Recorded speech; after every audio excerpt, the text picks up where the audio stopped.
तर नमस्कार भाऊ की स्वागत आहे तुमचं आपल्या एका छोट्याशा नवीन व्हिडिओमध्ये। आज सकाळ सकाळ लई थंड पडली म्हणून काय केलं, लेकरं घेतली बाहेर तापा आलो। पण नेमकं असं माझ्या संगच का होते काय माहीत। जाळ लावला आणि जाळा राहायला बाजूला धुरच आमच्या तोंडायला लागला। दिदी तर वाकडे तिकडे तोंड करून लागली माझ्याकडे बघायला। दिदी म्हणत असेल पप्पा मला बोला येत नाही, नाहीतर तुला 2-4 शिवाय देऊन ग बसले असते बरं का। मग काय बघा असं जाळ लागलाय आणि धुर चाकला ती पलीकडचा धुर दिसते आमच्या तोंडाकडे येते। काय त्याच्या आयला लई बॉम्ब आहे, तर कृष्णाचं वेगळंच चालू आहे। ही जास्त धुराला ही कारणीभूत आहे बघा। काय नाही ग बसलो होतो तर धुराचं काहीतरी सामान आणून फेकते आणि जास्त धूर करते आणि परत बसले डोळं चोळत। बघा आता कसं डोळं चोलते बरं का।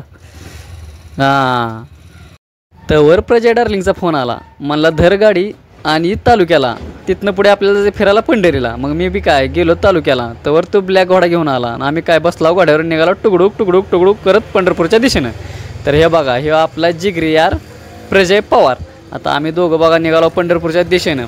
पण आता जात जात हायवेनं म्हणलं का भुका लागलेल्या असतातच, चल म्हणलं काहीतरी खाऊ। काय प्रजून घोडावाडला कडला गेला पिरू खायला। हिरवा पिवळा बघून पिरू माझ्या तोंडात तर आधीच पाणी सुटलेलं होतं। मग काय बाबाकडे एक पिरू घेतला, पिरू असा कापला, त्याच्या 4-5 भाग केलं, त्यात मीठ मिरचू टाकलं। तर बाबा म्हणलं पोराव सुट्ट पैसे द्या, तुम्हाला माझ्याकडे काय पैसे सुट्ट द्यायला माघार नाहीत। घातले म्हणलं खाऊ का माघार द्यावा असं म्हणतोय। तर प्रजानं अर्धा पिरू उष्टा केला। तर अननसवाला म्हणला या माझ्याकडे आणि माझ्या स्कॅनरवर पैसे सोडा। आणि मग काय घेतलेलं पिरू खात खात ताव आणि आम्ही निघालो पंढरपूरला। पण जात जात माझ्या डोक्यात विचारला, प्रजाला म्हणलं आयला प्रजा आपल्या पैसे सुट्ट पैसे नाही तर म्हाताऱ्यानं आपला पिरू विस्कडून घेतला असता का, आपल्याला काय म्हणलं असतं, आपल्याला माझा असता दळबद्री पोरांना तुमच्या सुट्ट पैसे नाही तर आला पिरू खायला असं विचार करीत आम्ही निघालो।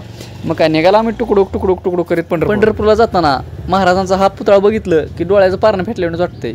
काय खतरनाक दिसते पुलावरून बघताना, विषयच ना भाऊ, एकच नंबर पुतळा दिसतोय। चला तर मित्रांनो आता पिरू खात खात आम्ही निघालो पंढरपूरला। अजून जायचे चंद्रभागेत। चंद्रभागा तुम्हाला कशी दिसते आता दाखवतो वरून एकदाच। आणि मग काय विमानासारखं प्रचंड वेग धारण करून आम्ही पोचलो पंढरपूरमध्ये। जोपर्यंत ही लोखंडी बॅरिकेड लागत नाहीत तोवर चंद्रभागेवर आल्यासारखं वाटत नाही।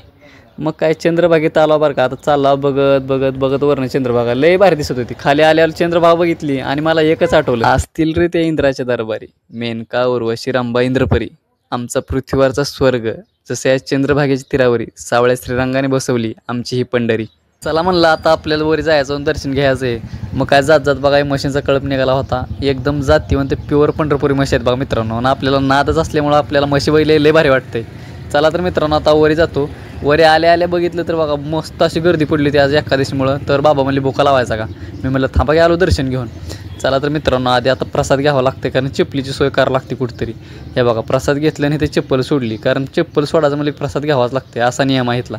नारळ बेरळ घेतला, म्हणलं आता जावं। तर आला नामदेव पायरीला आले आले म्हणलं पाया पडून घ्यावं, कारण वरी जाऊन आपल्याला दर्शन घ्यायला एवढा वेळ नाही, संध्याकाळ होईल भरपूर जायला, कारण आपल्याला मस्तरांची वैरण बिरण काढायची अजून।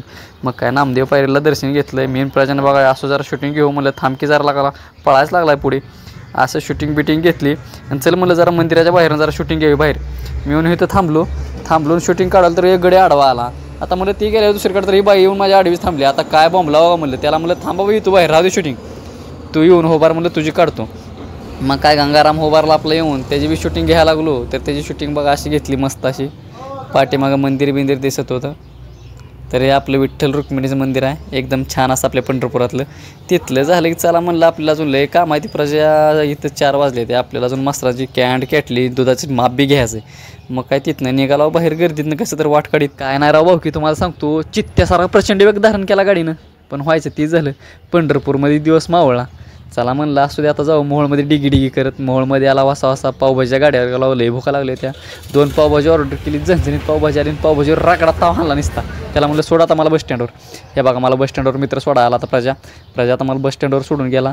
तर नाईट इष्टी लागली होती मुक्काम इष्टी, ही शेवटची मुक्काम इष्टी आहे खरी बोम। तर ह्या किटलीन कॅन्डामुळे झाली आहे बघा। चला तर मित्रांनो बाय, भेटू आता नेक्स्ट ब्लॉगमध्ये, कारण चार्जिंग बी पाक संपली।